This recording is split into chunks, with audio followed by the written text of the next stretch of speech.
Just outside of Zion National Park, camping for the weekend, and it's an awesome bag and an awesome hammock pad. So this is actually made to go inside of a hammock, and let's see if I can get it kind of unrolled for you guys and show you. I don't know if you guys can see that, but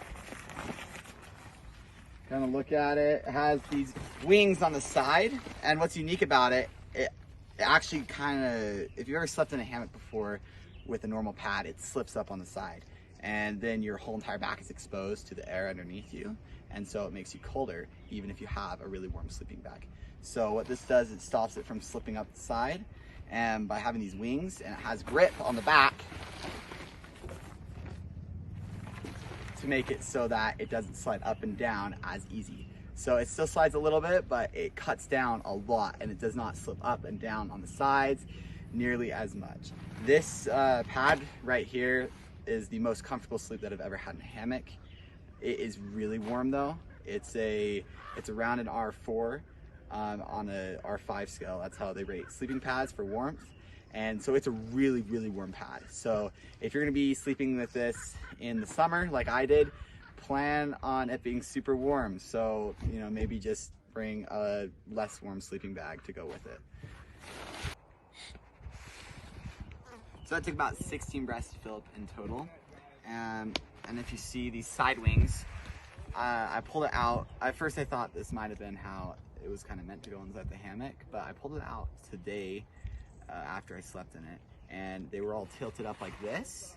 And so I kind of just thinking, you can kind of pull them up before you set it in the hammock, and that's gonna make it a lot easier to put it in the hammock, because these are a little hard to get in the hammock at the start, especially with my hammock, which is pretty high up.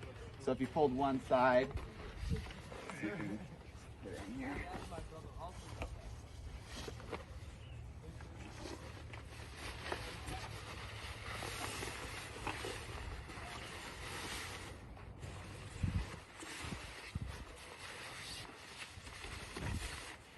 So it fits in there just like that, and it keeps these sides insulated too. So it keeps you warm from the sides, which is pretty cool. So it's a really, really warm pad, like I was saying, but it's awesome.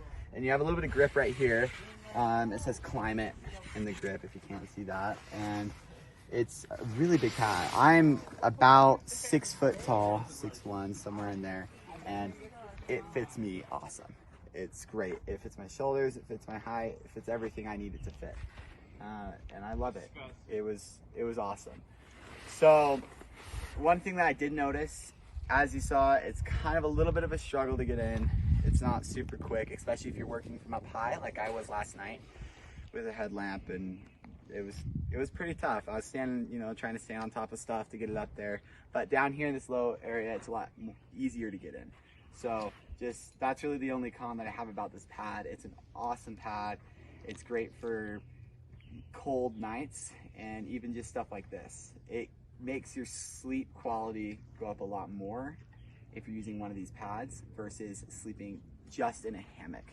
I noticed my back felt a lot better, my hips felt a lot better, my neck felt a lot better when normally you're kind of like standing up and I have to stretch for a few minutes to kind of, you know, fix my back from being all kinked all night long. So this really just made my sleep quality so much better.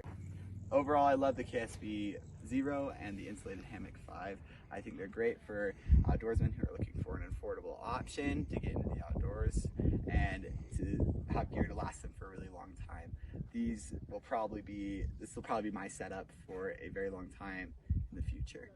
Special thanks to gear.com for providing the gear in this video, and please remember to like and subscribe.